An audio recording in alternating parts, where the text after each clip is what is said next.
बिस्मिल्लाहिर्रहमानिर्रहीम। अस्सलाम वालेकुम नाज़रीन, मैं हूँ महबूब अली यूसुफज़ई। नाज़रीन, जिस तरह कि आप सबको पता है कि आजकल ऑडियोज़ आने का एक सिलसिला जारी है और ऑडियोज़ का मौसम है।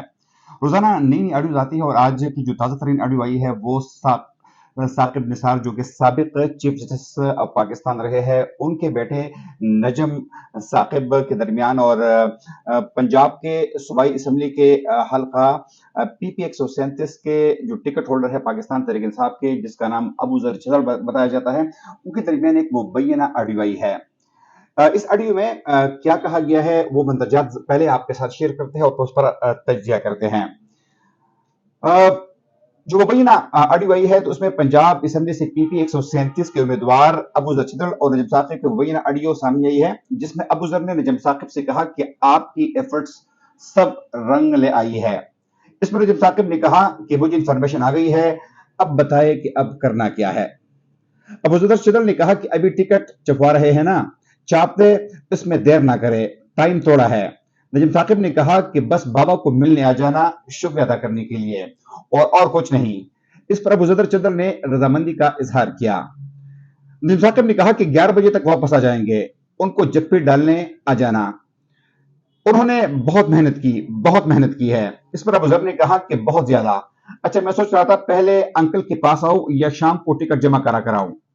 इस पर नजम साकिब ने कहा कि वो मर्जी है तेरी, लेकिन आज के दिन में बाबा के पास जरूर आना। अब हजरत ने जवाब दिया कि हाँ जरूर, सीधा ही उनके पास आना है, 12 बजे टाइम खत्म हो जाना है। नाज़रीन, ये जो मुबैना गुफ्तगू हुई है तो ये साकिब निसार जो कि पाकिस्तान के साबिक चीफ जस्टिस रहे हैं, उनके बेटे और पंजाब से जो पाकिस्तान तहरीक इंसाफ ने एक टिकट दिया है अबू जर छिदर को, तो उनके दरमियान ये एक मुबैना ऑडियो सामने आई है। सर, आप सबको पता है कि साकिब निसार वो मशहूर कैरेक्टर है जो कि पाकिस्तान के साबिक चीफ जस्टिस रहे हैं और वो जिस वक्त चीफ जस्टिस थे तो उस दौर में भी उनका किरदार इंतहाई एक मशकूक किस्म का किरदार उनका रहा है, क्योंकि उनके बारे में ये कहा जाता है कि मीडिया पब्लिसिटी हासिल करने के लिए साकिब निसार जो है वो कभी अस्पतालों पर छापे मारा करते थे, कभी जलखानों पर छापा मारा करते थे। उनकी एक एफर्ट जरूर होती थी कि रोजाना इस किस्म के रिमार्क्स सुप्रीम कोर्ट से जारी भी करे कि जिसमें उनका नाम आ जाए। एक ऐसा बंदा जो कि मीडिया का शौकीन हो, जो कि पब्लिसिटी का शौकीन हो, और फिर पाकिस्तान मुस्लिम लीग नून का ये कहना है कि इस बंदे ने इंतहा यही की कि वो बंदा जो कि पाकिस्तान मुस्लिम लीग नून की वजह से पहले अटॉर्नी जनरल बना था, फिर उनकी एफर्ट से ये सुप्रीम कोर्ट का जज बना था, लेकिन जब पनामा का केस आया तो साकिब निसार ने मुस्लिम लीग नून के साथ और उस वक्त के जो दीगर पार्टियां थी उनके साथ ज्यादती की, और उनका मौकफ यह है कि उन्होंने पाकिस्तान तहरीक इंसाफ और इमरान खान के साथ बहुत ज्यादा उनको फेवर किया। अब इसमें कितनी हकीकत है ये तो आप सब जानते होंगे, लेकिन कम से कम एक हकीकत सबके सामने है कि साकिब निसार की मीडिया पब्लिसिटी का शौक इतना ज्यादा था कि आप सबको याद होगा कि साकिब निसार ने एक दफा कहा कि हम डैम के लिए फंड इकट्ठा करेंगे। अब जाहिर बात है कि डैम के लिए फंड इकट्ठा करना, ये चंदों से ये पैसे जमा होना, ये नामुमकिन सी बात है। लेकिन जाहिर बात है कि मीडिया की तवज्जो हासिल करने के लिए साकिब निसार ने ऐसा ही किया। आपको वो भी दिन याद होगा कि जब साकिब निसार मुख्तलिफ अदालतों का चक्कर लगाया करते थे और मीडिया के सामने अपने सेशन जज और डिस्ट्रिक्ट सेशन जज को उनकी बदतमीजियां करते थे, उनकी साथ में मीडिया के सबके सामने जो है उन पर गुस्सा होते थे और ऐसा बर्ताव करते थे जो कि चीफ जस्टिस का शाय निशान नहीं होता था। डैम फंड के हवाले में भी आप जानते हैं कि उन्होंने बहुत बड़ी एक कैंपेन चलाने की कोशिश भी की, लेकिन उसमें भी उनको खातिर खा कामयाबी हासिल नहीं हुई है। अब ये जो मुबैना ऑडियो आई है जिसमें साकिब निसार का बेटा जो है वो पीपी 100 जो पीपी 137 है उसके जो पाकिस्तान तहरीक इंसाफ के उम्मीदवार है उनके हवाले से जो बात कर रहे हैं कि ये टिकट असल में आपको साकिब निसार ने ही दिलवाए है और आपको अब बाबा का शुक्रिया अदा करने के लिए आना चाहिए। और जाहिर बात है कि इस मुबैना ऑडियो में वो उम्मीदवार जो है इसको तस्लीम भी कर रहा है और वो ये कह रहा है कि मैं बाबा यानी डैम बाबा यानी साकिब निसार का शुक्रिया अदा करने के लिए जरूर आऊंगा, उनको जप्पी भी डालूंगा। तो सूरत हाल से आप अंदाजा करें कि अगर पाकिस्तान के आला अदलिया यानी सुप्रीम कोर्ट ऑफ पाकिस्तान, जो कि पाकिस्तान का पाकिस्तान की सबसे बड़ी अदालत है, और उसके चीफ जस्टिस साकिब निसार, जिसका किरदार पुराने जमाने में भी इंतहाई मशकूक रहा है, इंतहाई कंट्रोवर्शियल जज रहे हैं, लेकिन वो सियासत में इस कदर मुलविस है कि अब उनकी सिफारिश पर लोगों को टिकट्स मिलते हैं, और उन्हीं की सिफारिश पर लोगों से टिकट्स छीने भी जाते हैं। तो इंतहाई अफसोस की बात है कि पाकिस्तान के अल अदलिया के जजेस गो के साबिक चीफ जस्टिस रहे हैं, लेकिन जाहिर बात है कि जब ऐसे लोग रिटायर होते हैं तो फिर उनके कैरेक्टर पर लोग सवालात उठाते हैं और फिर उस हवाले से बात भी करते हैं। इसके अलावा नजरीन, जो दूसरी अहम इशू है जिस पर आज बात करना बहुत जरूरी है, वो ये है कि सुप्रीम कोर्ट ऑफ पाकिस्तान ने बिलाखिर प्रैक्टिस एंड प्रोसीजर बिल के खिलाफ जो एक केस है, एक दरखास्त जो आई थी, तो अब उस केस को समाअत के लिए मुकर्रर कर दिया है, और 2 मई को अब इस केस को समाअत के लिए मुकर्रर कर दिया है। इस हवाले से आज सुप्रीम कोर्ट के एलामिये के मुताबिक attorney general of Pakistan, Pakistan Muslim League नून,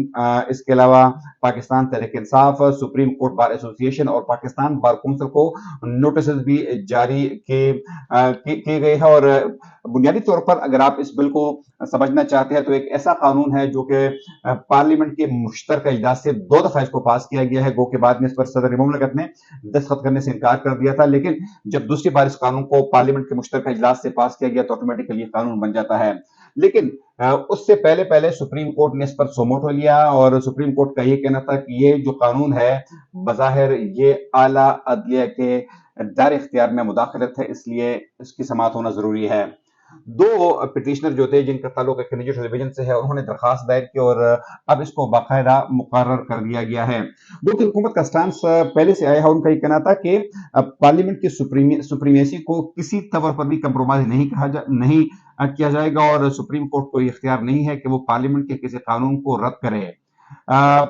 हुक्मरान जमात का ये कहना है, उनका मौकिफ ये है कि एक ऐसा कानून की जिसमें तमाम जो सारे के सारे पावर्स जो थे वो सिर्फ चीफ जस्टिस ऑफ पाकिस्तान के पास है, तो अब अगर ये पावर सोमोटो के हवाले से अगर 3 जजेस के पास होंगे तो हम इख्तियारात वापस तो नहीं ले रहे, बल्कि हम इन इख्तियारात को मजीद जजेस तक ट्रांसफर करना चाहते हैं। तो इसलिए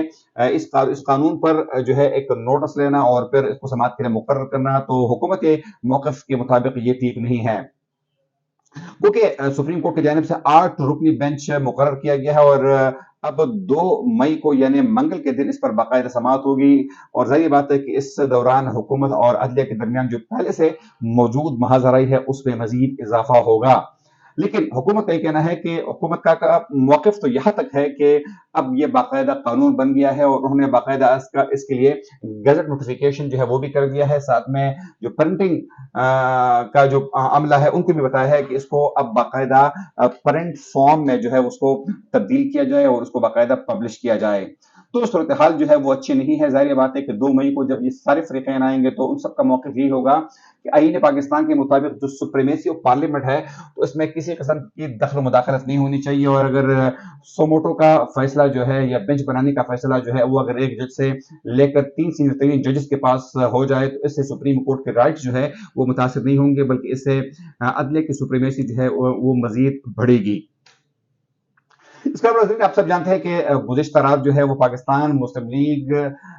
माफ कीजिएगा पाकिस्तान तहरीक इंसाफ के जो सदर है परवेज इलाही, उनके घर पर पुलिस ने छापा मारा, और उस छापे के दौरान गो के परवेज इलाही उनके हाथों नहीं आए, लेकिन इस दौरान पुलिस और जो मुलाजिमीन थे उनके दरमियान अच्छी खासी जो है एक दूसरे पर पथराव हुआ, और बाद में जब पुलिस को पता चला कि मेन दरवाजा जो है घर का वो नहीं खोला जा रहा, तो फिर उन्होंने बख्तरबंद गाड़ी के जरिए उस दरवाजे को खोलने की कोशिश की, और फिर ये बख्तरबंद गाड़ी जो है ये परवेज इलाही के घर में दाखिल हो गई। वहां पर मौजूद परवेज इलाही के घर में कुछ मुलाजिमीन जो है उनको गिरफ्तार किया गया, कुछ खवातीन को जो है वो भी अरेस्ट किया गया, लेकिन परवेज इलाही जो थे वो उस दौरान उनके हाथ नहीं आए, और अब तक परवेज इलाही को गिरफ्तार नहीं किया गया है। ये एक बहुत बड़ी खबर है कि जो एक हमारे मुल्क में बदकिस्मती से जो पॉलिटिकल विक्टिमाइजेशन हो रही है, जो अपने सियासी मुखालिफों को, हरीफों को जो टारगेट बनाया जाता है, तो ये सिलसिला इमरान खान के दौर हुकूमत में भी जारी था, ये सिलसिला अब मुस्लिम लीग नून के दौर हुकूमत में भी जारी है, और इसी के बुनियाद पर हम ये कह सकते हैं कि ये न खत्म होने वाला सिलसिला है, तो ये मुस्तकबिल में भी जारी रहेगा। लेकिन अब जो आपको पता है कि हुकूमत और ساتھ میں پاکستان تحریک انصاف کے درمیان جو ایک مذاکراتی کمیٹی تھی، ان کے مذاکرات ہو رہے تھے الیکشن کے حوالے سے، تو اس واقعے کے بعد جو پاکستان تحریک انصاف کی مذاکراتی کمیٹی ہے انہوں نے اعتراضات اٹھائی ہے، اور خاص طور پر فواد چودھری نے خواجہ سعد رفیق اور اس کے علاوہ جو تارڑ صاحب ہے جو کہ اس وقت وفاقی وزیر قانون ہے، ان سے رابطہ کیا ہے، اور اعظم نذیر تارڑ کو انہوں نے یہ کہا ہے کہ ایسے دوران میں مذاکرات کے دوران اس قسم کے چھاپے مارنا جو ہے وہ ناقابل قبول ہے، اس قسم کے واقعات نہیں ہونے چاہیے۔ تو ذرائع کے مطابق پھر خواجہ سعد رفیق اور اعظم نذیر تارڑ نے ان کو یقین دلایا کہ اس پر باقاعدہ ایکشن لیا جائے گا، اور اس کی انکوائری بھی ہوگی، اور ساتھ میں متعلقہ لوگوں سے بات بھی ہوگی کہ ایسی صورتحال میں ایسا کام کیوں کیا گیا۔ لیکن اچھی خبر ہے کہ ابھی بھی دونوں فریقین کی جانب سے مذاکرات کو معطل نہیں کیا گیا ہے، مذاکرات کو ختم بھی نہیں کیا گیا ہے، جو ایک اچھا سمبل ہے۔ لیکن دیکھتے ہیں کہ 2 مئی کو جو سپریم کورٹ کے حوالے سے جو ایک پروسیجر بل ہے اس کو سماعت کے لیے مقرر کر دیا ہے، تو اس کے اثرات کیا ہوں گے، اس کے آؤٹ کمز کیا ہوں گے، سپریم کورٹ کیا فیصلہ کرتی ہے، کیونکہ اسی فیصلے کی بنیاد پر پاکستان کے مستقبل کا تعین بھی ہوگا، اور اسی فیصلے کے بعد جو ہے یہ اندازہ کرنا مشکل نہیں ہوگا کہ عدلیہ اور حکومت کے درمیان جو موجودہ مہاجرائی ہے وہ ختم ہوگی یا اس میں مزید اضافہ ہوگا۔ اگلے پروگرام تک اپنے میزبان محبوب علی صبح کو اجازت دیجیے۔ اللہ حافظ۔